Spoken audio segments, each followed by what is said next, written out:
A Netflix comedian has been cancelled for a joke. And he's decided to double down on it in the worst possible way. But who exactly is Matt Rife? What was his joke? And what is it about Netflix specials that turns people into weird edgelords? Man, I can't wait to get pussy after this. Well, this is Scroll Deep. This is the show that keeps up with internet nonsense so you don't have to. So allow me to explain. Well, first thing first, who the hell is Matt Rife? I'm not gonna lie, when I first heard about this, I thought everyone was mad at the rat wife. Huh? But then not. So that's good. Good for her. So who is Matt Rife? Well, he's a stand-up comedian. He's been in the game for a while, and he's known for being on the show Wild and Out, and he's recently joined the internet. I first came across him earlier this year when a clip of him went viral. It was an interview where he was complaining that he's too attractive for stand-up because the audience finds his good looks distracting. People don't want to laugh at like physically attractive people. I think it just makes me work that much harder on the material and the jokes that I'm trying to tell other people to focus on the real show. Preach, brother. Preach. Jeez. Facts. You know what I mean? Say less. You know what I mean? In the words of Ice Spice, facts. So it's nice to have that representation in comedy for us handsome boys, and I was certainly appreciative of that. He's also infamous for an incident back in 2015 when Zendaya was on the show Wild and Out, and they were doing a segment where they had to try and make Zendaya laugh. She had water in her mouth. They had to try and make her laugh and spill it. And he was basically bombing. Hey Zendaya, I'm Nick Cannon. So he decided to start grabbing her face, and in the words of Fallout 4, everyone disliked that. Spit that water out so I can get your number, please. Don't touch me. So it seems that controversial incidents have been, dare I say it, rife. Anyway, he's just released a brand new Netflix special, and people are not happy because he tells a domestic violence joke that really genuinely sucks. I've only been to Baltimore one time. I ate lunch there, and the hostess who like seats you at the restaurant had a black eye. A full black eye. And it wasn't like, what happened? It was pretty obvious what happened.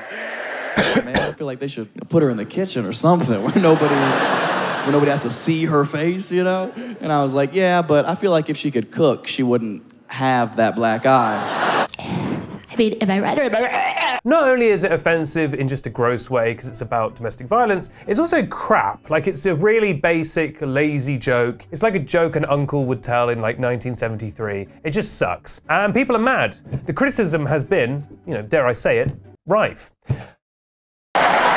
Not least because Matt is known for having a large female audience, and there's been a lot of actually really interesting analysis about who exactly he's trying to appeal to with this humor. Arden Rose did a really articulate video about it, basically saying he seems to be desperately trying to appeal to other men in this very lame, edgy, macho way. Like, I'm making fun of women because I want the bros to like me, and it feels very like, I don't know, 14 years old. And Matt's response to the backlash was absolutely terrible. He posted on his Instagram story saying, quote, "If you've ever been offended by a joke I've told, here's a link to my official apology." And then he posted a link which leads to special needs helmets. Basically helmets for people with like severe neurodivergence, like really gross and offensive. And we said this before on Scroll Deep, I think it's rule 8 of Scroll Deep, which is never double down. You simply cannot double down your way out of a problem. But my God, do people try it all the time. So Aiden is correcting me, it's actually rule 4. So I literally doubled down there by making it 8. And as you can see, the consequences have been dire. Also, you've got the kind of ongoing problem of Netflix specials kind of corrupting people. Like, people get a Netflix special and then immediately start getting bad vibes. Like, you got Ricky Gervais, Dave Chappelle.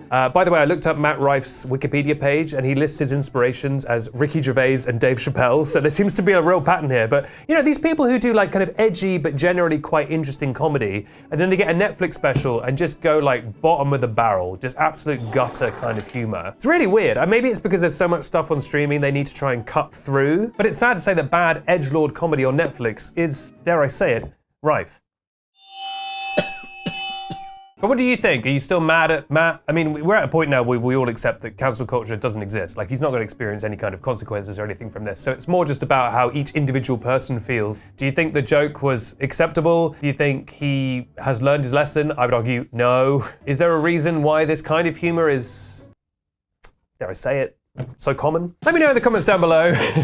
And if you have any other ideas for things you'd like us to cover here on Scroll Deep, let us know as well. I've been Benedict Townsend. Make sure to follow to keep up with all the latest goings on across the... I can't speak.